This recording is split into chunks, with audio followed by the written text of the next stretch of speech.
muchísimas gracias por acompañarnos hoy. De verdad un gusto poderte escuchar en esta tarde. Carlos, muchas gracias y de nuevo adelante y bienvenido. Vale, Nelson, buenas tardes para todos, muchas gracias. Pues la idea es precisamente iniciar con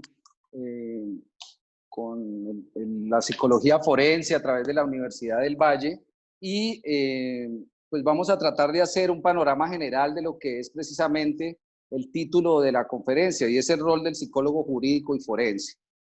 Entonces, vamos a entrar de una en materia y es básicamente pensando en aquellos apellidos que se suele poner a la psicología. Entonces, hoy le hemos puesto jurídica y forense. Podría ser organizacional, educativa, es decir, a mi parecer, estos apellidos son efectivamente campos de aplicación para la psicología, que básicamente es una sola.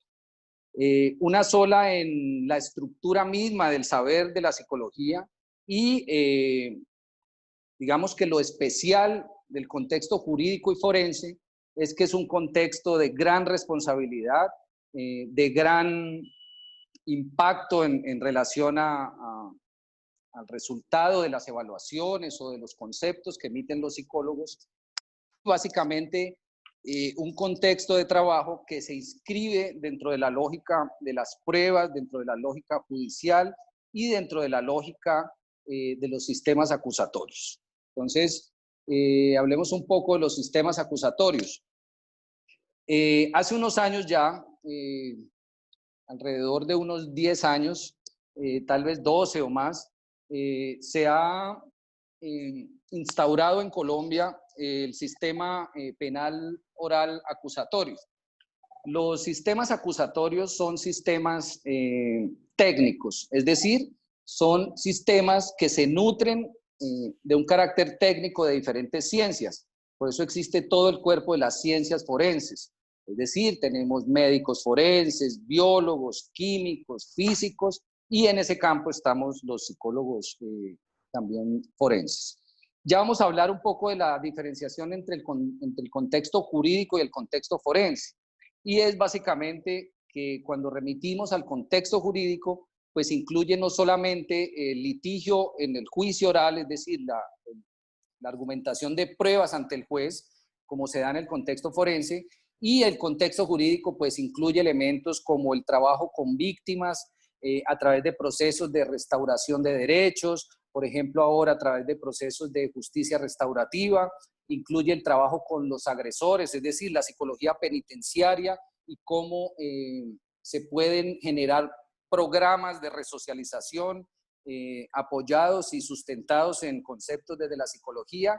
De igual forma, lo que tiene que ver con los procesos de investigación, es decir, el comportamiento criminal, la psicología criminal y en general la génesis del delito. Ese es un marco amplio de la psicología jurídica.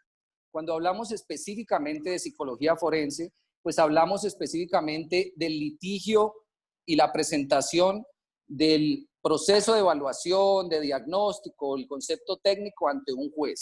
Es decir, básicamente remite a la idea de un sistema acusatorio que se nutre de la psicología como una herramienta o como un auxilio en relación a conceptos básicos de la psicología. Entonces, los sistemas acusatorios se supone que se caracterizan por la oralidad en los procesos, es decir, un testimonio que se rinde por las partes ante un juez y también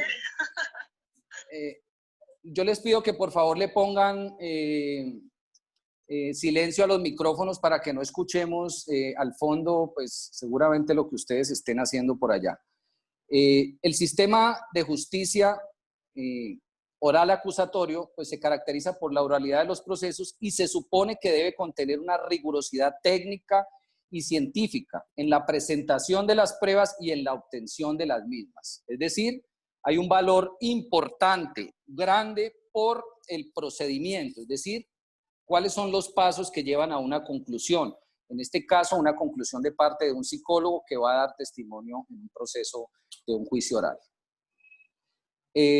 Entendiendo la estructura del sistema acusatorio como un sistema técnico y científico, pues las evaluaciones que realizan los profesionales de las diferentes ciencias, incluyendo la psicología, deben inscribirse efectivamente en ese método científico, es decir, una serie de procesos estandarizados con una rigurosidad en cuanto a la producción del conocimiento, es decir, los pasos que llevan a esa conclusión o a esa opinión profesional de parte del psicólogo.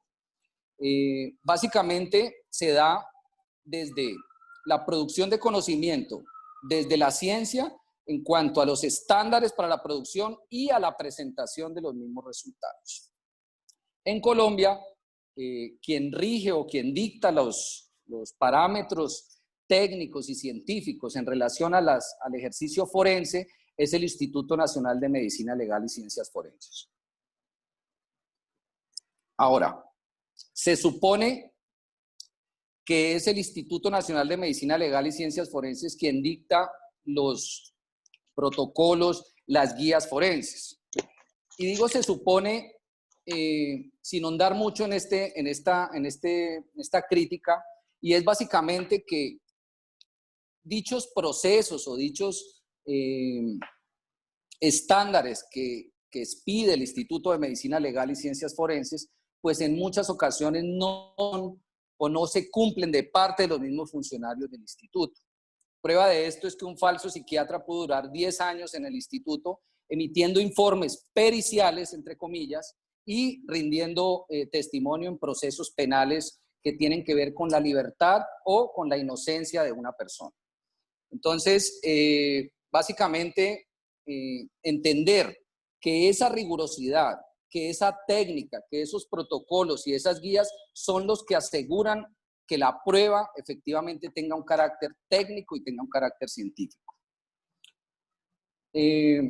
Entendemos así entonces la psicología jurídica como aquella rama o una especialidad de la psicología que básicamente tiene un contexto aplicado donde utiliza las técnicas, ya sea de carácter experimental y que son propias del estudio, del objeto de estudio de la psicología y que está aplicado específicamente al ámbito legal. Entiéndase, como ya mencioné anteriormente, los contextos en tribunales, la psicología penitenciaria, la asistencia a víctima y otros elementos diferentes.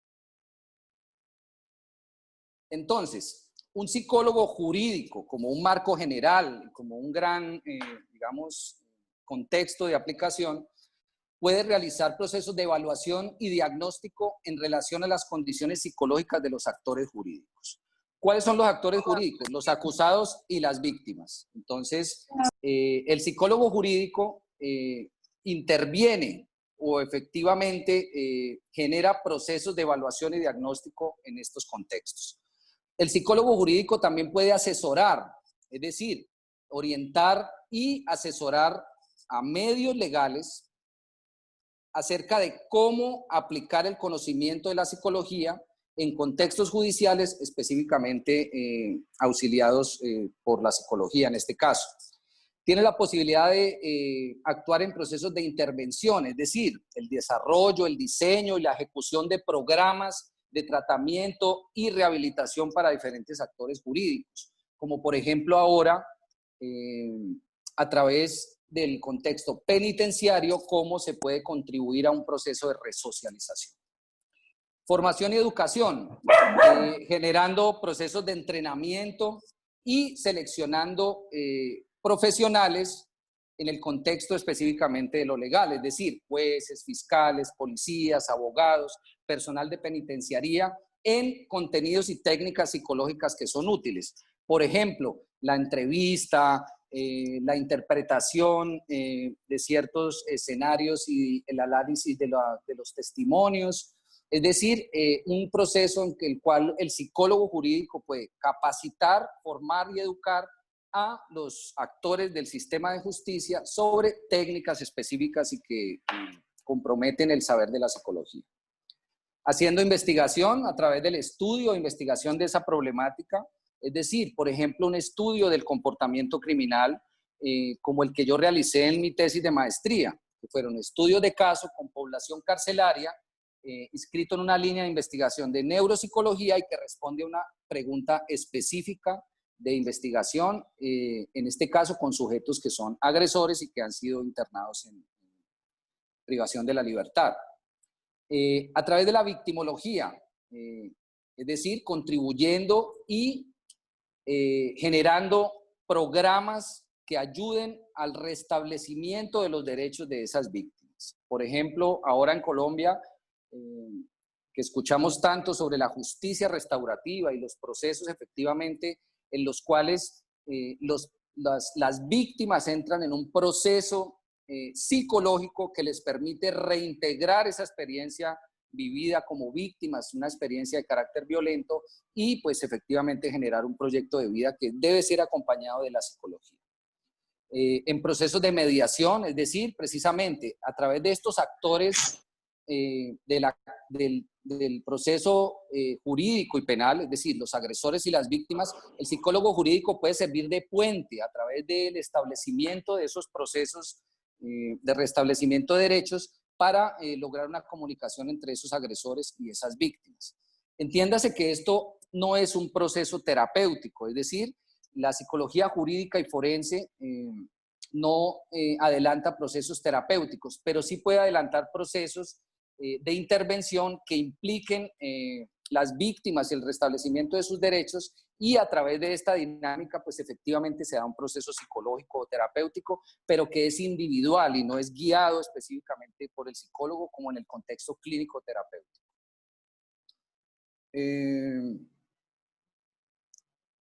Entendido esto, este es el gran campo de la psicología jurídica.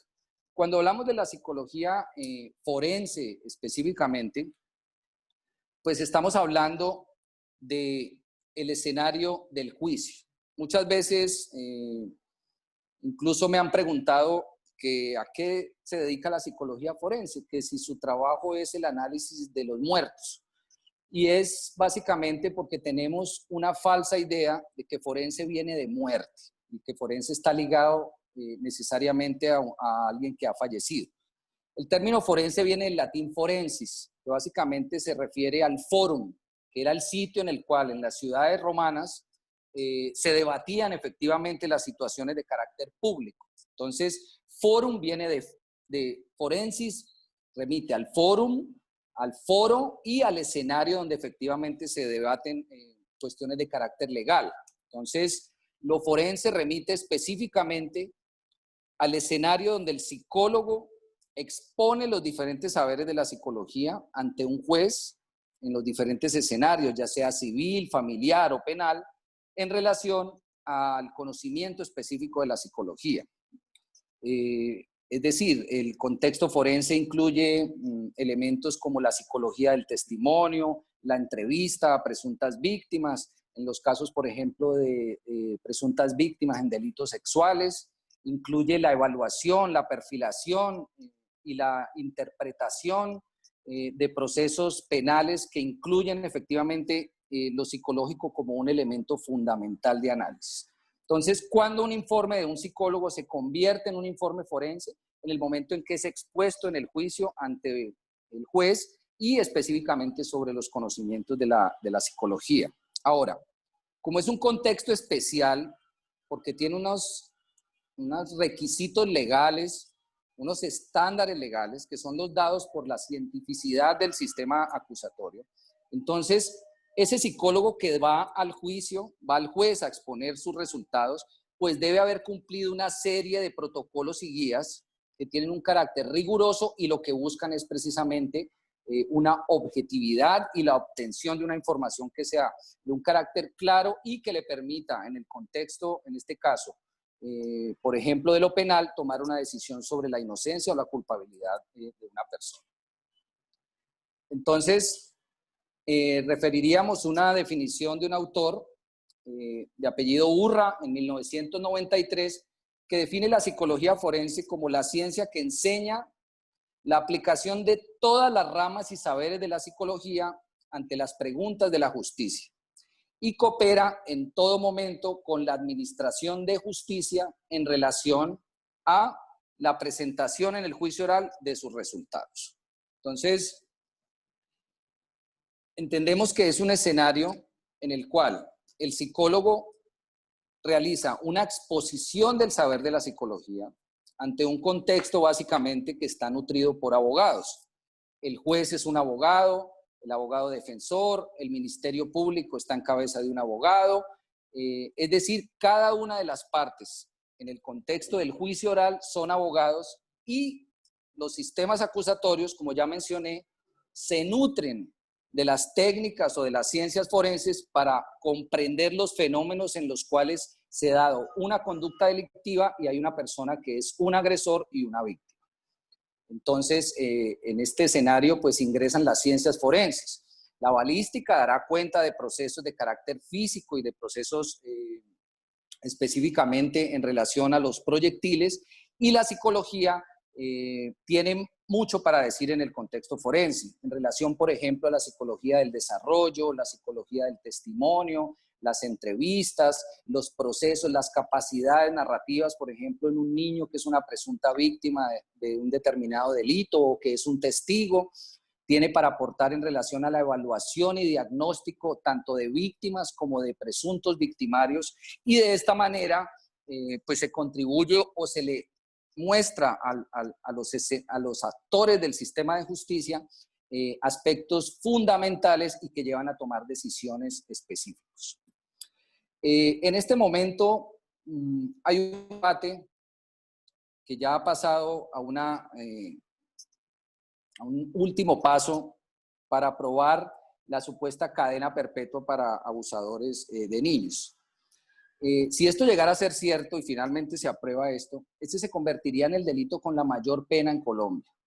Y el delito sexual específicamente es un delito en el cual los psicólogos, tanto del sector público, entiéndase, la fiscalía, medicina legal, tanto como los psicólogos particulares y que actuamos en el escenario forense, nos convertiríamos en unos actores fundamentales, ya que en muchos casos la llamada prueba psicológica, la llamada evaluación psicológica, es la que está guiando efectivamente la determinación o el veredicto final de los jueces. Entendiendo esto, hay que entender que el contexto forense es un contexto de una gran responsabilidad, donde efectivamente ese rol del psicólogo jurídico y forense debe estar proyectado a la objetividad, a la imparcialidad y a la independencia. En el escenario del juicio oral, lo primero que se hace ante el juez cuando se va a rendir un testimonio es rendir testimonio bajo la gravedad de juramento. Dicho juramento no es otra cosa que una amenaza que hace el juez, donde te dice que si usted le miente, lo va a meter a la cárcel de 6 a 12 años. Entendiendo esto, es supremamente importante y estaría en cabeza de los psicólogos y psicólogas precisamente el establecimiento o la presentación de pruebas que son fundamentales en este tipo de delito que está en este momento en un debate en el Congreso para la supuesta implementación de la llamada cadena perpetua. Entendiendo esto, hay dos contextos de evaluación que tienen un carácter específico cada uno de ellos. Está una evaluación clínico-terapéutica y está una evaluación de carácter forense o que se remite a un peritaje forense. Muchas veces se sucede que la fiscalía suele presentar elementos de prueba migrados del contexto de salud, entiéndase del contexto clínico-terapéutico, es decir, psicólogos particulares, psicólogos de un colegio, de una EPS, del mismo ICBF, donde su objetivo es un objetivo terapéutico y un objetivo clínico terapéutico, y los migran al contexto forense y los quieren convertir en pruebas forenses en dicho contexto. ¿Qué problema trae esto? Que esas evaluaciones no se han hecho precisamente con la utilización de los protocolos y las guías forenses que son específicos para este tipo de profesionales. En la psicología, toda la psicología es clínica en el método. Básicamente es el estudio del caso como tal, es decir, es el caso particular el que permite obtener o hacer un análisis y llegar a unas conclusiones. Todas las generalizaciones en psicología son peligrosas y básicamente ese es el carácter clínico en el método de la psicología. Pero existe una diferencia fundamental entre la evaluación clínico-terapéutica y la evaluación de carácter forense. En la evaluación clínico-terapéutica hay un propósito fundamental y es generar un proceso posterior que tiene que ver con una intervención o un proceso terapéutico. En este sentido, la mayor cantidad de información que se pueda obtener del paciente o de la persona evaluada, pues va a permitir una mejor estructuración de un programa terapéutico o de orientación para esta persona. Es decir, hay que hacer una evaluación de carácter profundo y que implique efectivamente dilucidar cuál es el dolor o el problema de este sujeto para poder generar un posterior proceso terapéutico. En el contexto forense es muy específico, es decir, hay una solicitud específica que se realiza y es sobre eso que el psicólogo debe hacer la evaluación. Por ejemplo, si la evaluación tiene un objetivo y es determinar la capacidad de un sujeto para enfrentar un juicio, es decir, hasta dónde el sujeto es capaz de autodeterminarse, pues lo que nos interesa saber es, uno, si el sujeto está integrado en la conciencia. Dos, si el sujeto tiene o no una enfermedad de carácter mental que sea incapacitante de la conciencia, como la psicosis, la esquizofrenia, las demencias u otra enfermedad que le genere la imposibilidad de conocer y autorregular su comportamiento y también enfrentar un juicio. En este contexto, si esa es la solicitud que se realiza, es irrelevante conocer, por ejemplo, cuál es su estructura de personalidad o cuál es su trastorno de personalidad o cuál es su modelo de crianza específico o cuál es su forma de afrontar desde lo afectivo los diferentes problemas. ¿Por qué? Porque lo que están preguntando es si el sujeto es apto o no para atender y responder en un juicio de responsabilidad. Entonces, hay una diferencia fundamental y es que la pregunta que se hace es la que se debe evaluar. Por ejemplo, si estamos evaluando a un sujeto sobre adicción a sustancias, nos interesa saber niveles de consumo, frecuencia, historia del abuso, pero es irrelevante su estructura de personalidad, ya que lo que se quiere mostrar es que efectivamente el sujeto es una persona consumidora y que efectivamente esto está enmarcado en una patología que hace que el sujeto efectivamente cruce esa línea y en pro de conseguir esta sustancia pueda verse inmerso en un delito. Entonces, una evaluación clínico-terapéutica que recoge una gran cantidad de elementos del sujeto para generar un proceso terapéutico o una evaluación de carácter forense que efectivamente recoge una solicitud específica o una pregunta específica que se está realizando de parte de quien está solicitando dicha prueba. He mencionado la palabra perito o peritaje. Básicamente un perito es un experto en una determinada área, es decir, alguien que conoce y tiene experiencia sobre un determinado campo. El artículo 408 del Código de Procedimiento Penal dice que son peritos en Colombia las personas con título legalmente reconocido en la respectiva ciencia, técnica o arte. Entonces, bajo esta definición seríamos peritos en psicología todos los que nos graduamos de psicología de una universidad. Ahora, hay que especializarse en el contexto de aplicación de esa psicología. Entonces, el contexto de aplicación de la psicología, que es una, como ya lo mencioné, en los diferentes escenarios, pues son las leyes, los protocolos, las guías y hacer énfasis sobre elementos fundamentales que le sirven al psicólogo en el contexto forense. Un buen psicólogo es un buen psicólogo en el escenario que sea, si sabe, de desarrollo infantil, de la conformación y constitución del lenguaje en el niño, cómo se da la capacidad narrativa. Un buen psicólogo debe saber de psicopatología, debe conocer cuáles son las enfermedades mentales incapacitantes de la conciencia, cuáles son los trastornos de personalidad que hacen proclive a una persona a cometer un delito o no. Entonces, es una psicología que es puesta al servicio de un contexto específico donde hay unos pasos y unos métodos que deben realizarse para efectivamente llegar a esas conclusiones y que tengan una validez tal como lo exigen los sistemas acusatorios, es decir, una evaluación técnica y científica. Es muy común que las partes, cuando digo las partes, son la defensa o la fiscalía, que es la parte que acusa, quiera o pretenda utilizar el conocimiento de los psicólogos como una herramienta para sustentar sus hipótesis de los casos. Ahora, no es el psicólogo a través de su evaluación el que debe adaptarse a la teoría del caso que ha desarrollado el abogado o ha desarrollado la fiscalía. es la parte, es decir, son los fiscales o son los abogados los que deben construir su teoría del caso o su defensa o deben nutrirse específicamente de un concepto de carácter objetivo de parte de los psicólogos. Es decir, no somos nosotros los que debemos adaptarnos al proceso o a la teoría del caso del abogado o de la fiscalía. En ese entendido, la objetividad es definida como referir específicamente o expresar la realidad tal cual es. Es decir, una psicología que no está al servicio ni de la fiscalía ni de la defensa. Es una psicología que es objetiva y es imparcial. Básicamente no está nutrida por aspectos de carácter personal o de carácter individual y que vayan a influenciar efectivamente esos conceptos o esas evaluaciones psicológicas. Entonces, un futuro o la proyección que debería tener o el rol que debe cumplir el psicólogo en el contexto jurídico, contexto forense, es ser objetivo y ser imparcial. Es decir, efectivamente, cumplir una serie de pasos, de técnicas y de métodos que le lleven a concluir de manera objetiva para poder exponer a un juez y que el juez específicamente tome una decisión de acuerdo a esa evaluación que ha hecho el psicólogo. ¿Qué sucede?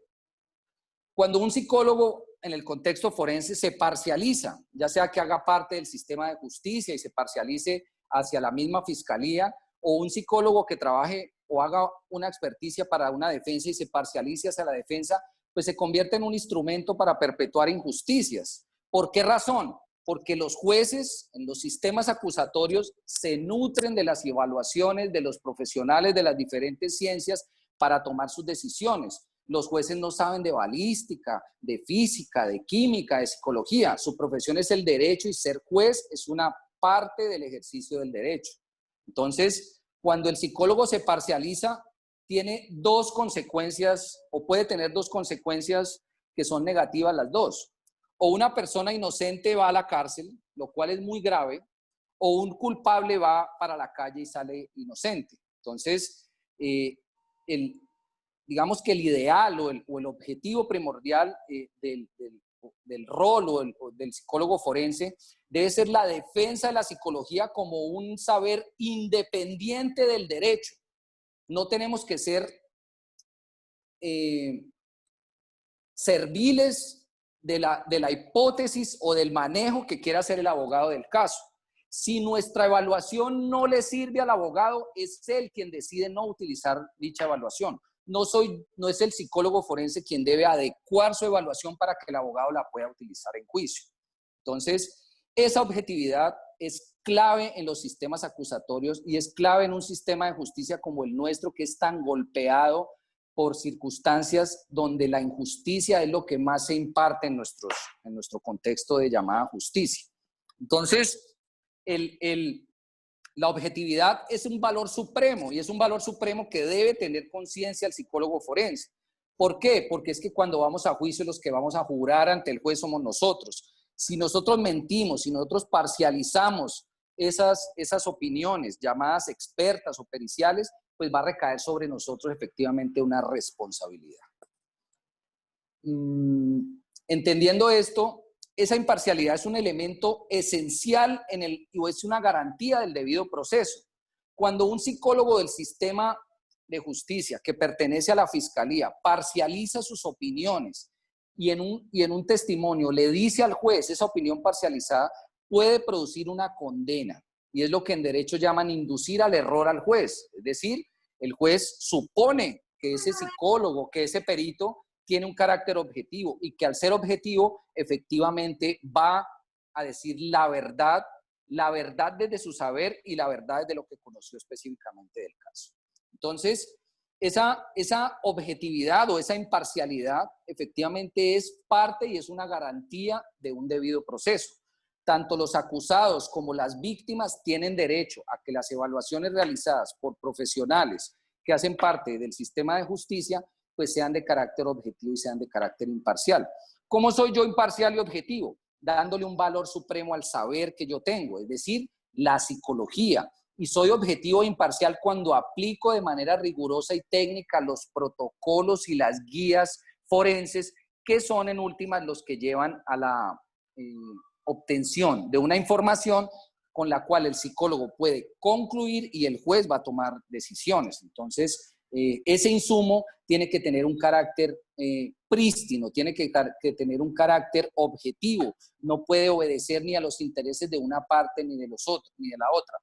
Yo suelo decirle a los clientes cuando tomo su caso que yo no tengo un interés particular sobre su caso, es decir, que mi actuación no tiene un carácter personal, sino un carácter profesional, objetivo e imparcial, que es el que me permite con toda certeza ir a un escenario como el juicio oral bajo la gravedad de juramento y exponer lo que hace parte de las conclusiones del psicólogo en ese momento. Entonces, ese psicólogo forense puede actuar en muchos escenarios. En el escenario penal, como lo he venido hablando, es decir, mediante la recolección o los análisis desde la psicología y que permitan tomar decisiones específicas sobre la responsabilidad o la inocencia de una persona en un determinado contexto. En el sector de familia, es decir, con los jueces de familia, por ejemplo, para evaluar cuál es el mejor contexto en una situación de separación en la cual los hijos hagan parte, ya sea para quedarse con alguno de los padres y para evaluar las condiciones que se dan en ese contexto familiar específicamente. Entonces, pensemos este contexto familiar, por ejemplo, cada una de las partes, si hay un litigio o hay una pugna por la custodia de los hijos, pues cada una de las partes se presentará de la mejor manera y presentará sus mejores cartas de presentación. Entonces, es trabajo del psicólogo discernir dentro de este proceso de evaluación cuál puede ser el mejor escenario, el mejor contexto para el bienestar de esos niños, teniendo en cuenta que los dos son sus padres, pero seguramente en un litigio habrá que tomar una decisión para que cada uno haga parte o se quede con alguno de los padres. Ahora, el juez de familia se nutre de esa evaluación del psicólogo. ¿Por qué? Porque se supone que el psicólogo es el experto y es el que sabe de dinámicas familiares y de dinámicas infantiles y específicamente de aquellos elementos que puedan ser mejor para un determinado caso de familia. En el sector civil, por ejemplo, hace poco he tomado un caso, o tengo proyectado la toma de un caso, y es una persona que en el contexto de un accidente de tránsito pierde una de sus extremidades. Este accidente de tránsito se da porque la otra persona viola una señal de tránsito, se vuela el semáforo y la persona sufre un accidente de tránsito y pierde una de sus manos. Dentro de la demanda de reparación, conciliación o para llegar a un acuerdo de indemnización, los abogados requieren una evaluación de psicología forense sobre daño psíquico con fines de indemnización, conciliación o reparación. Es decir, un peritaje sobre cómo esa pérdida, en este caso de una extremidad, pudo afectar a una persona en su parte emocional, en su concepto de identidad, en su parte laboral, es decir, en los diferentes contextos en los cuales la persona se desarrolla y que se vieron truncados por esta situación de una pérdida funcional.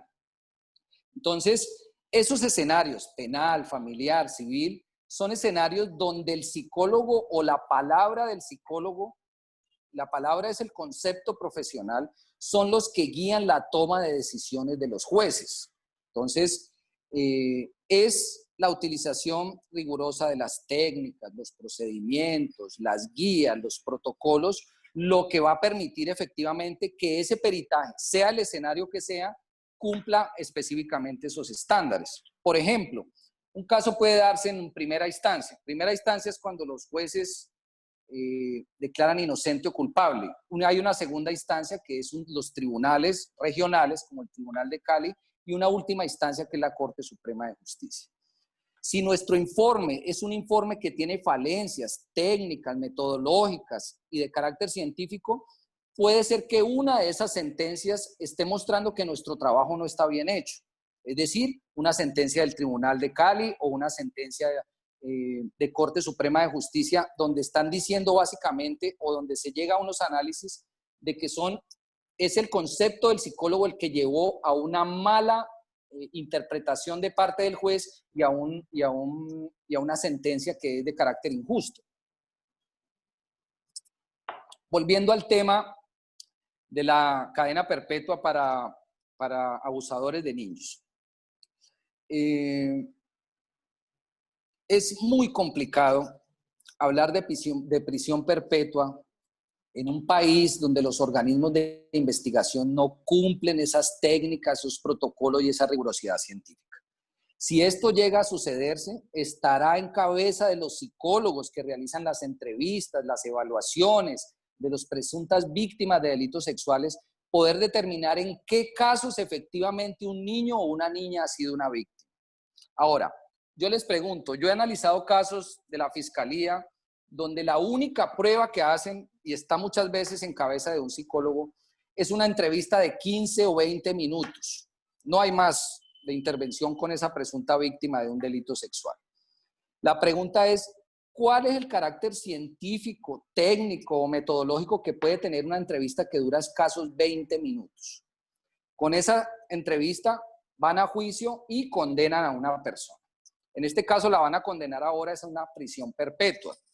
Ahora, si bien es cierto que los niños en Colombia son abusados, también es cierto que en muchos contextos es muy fácil aleccionar o implantarle una idea a un niño de que una persona lo abusó, es decir, acusar falsamente a una persona. Si un niño dice, fulano me tocó acá en mi parte privada, muchas veces eso es suficiente para que se dé una condena. Y si esa entrevista estuvo en cabeza de un psicólogo o una psicóloga que utilizó preguntas de carácter sugestivo, que se parcializó hacia la parte que le solicitó la prueba y que no aplicó las técnicas y efectivamente no fue riguroso en su trabajo, pues vamos a perpetuar una injusticia y esta vez una persona iría a prisión por toda la vida. Entonces, importante reconocer que es un campo de aplicación que aunque ya lleva un tiempo el sistema acusatorio, de todas formas todavía está en desarrollo. Es importante la proyección, por ejemplo, que tenemos proyectada con la Universidad del Valle en relación a la presentación, a la implementación de cursos cortos específicamente sobre entrevista forense, perfilación, análisis delincuenciales, un diplomado que recogerá efectivamente todos estos aspectos generales que hacen parte del campo de aplicación de la psicología forense. Y finalmente, a lo que apuntamos es a la implementación, al desarrollo y a la oferta de una psicología jurídica y forense, que desde la Universidad del Valle se convierta en una propuesta que sea rigurosa, que sea técnica, pero rescatando el carácter psicológico, es decir, haciendo valer la psicología como la ciencia que efectivamente va a auxiliar esos procesos de justicia, y no al contrario, como una ciencia que va a servir simplemente para parcializar o para ayudar a alguna de las partes.